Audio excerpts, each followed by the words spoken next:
Huwag mo sabihing affected ka pa rin sa pagtawag sa'yo ni Vanessa ang baliw. Huwag mong sasabihin yan, Kiara. Isang beses mo pang sabihin yan. Kalimutan mong magkaibigan tayo.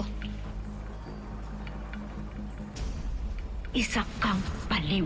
Hindi ako baliw. Baliw ka. Baliw. Baliw. Taya! Taya! Taya! Taya! Taya! Taya ka! Ayaw ka namin kalaro. Di ba krung-krung to? Yak! Baliw! Yak! Baliw! Baliw! Baliw! Baliw! Ay, ano sinasabi mo baliw ako? Hindi ako baliw! Hindi ako baliw! Ano ba sinasabi yung baliw ako? Ay! Hindi ka titigil? Halika nga rito. Halika rito. Ay, halika rito. Baliw!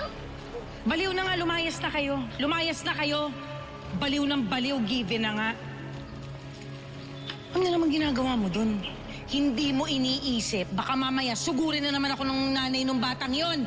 Nay, bakit akong sinasaktan nyo? Sila ang nauna. Eh, ano ngayon? Tawag nila akong baliw. Eh, totoo namang baliw ka kasi. Na-obvious ka lang. Kaya naisip ko eh.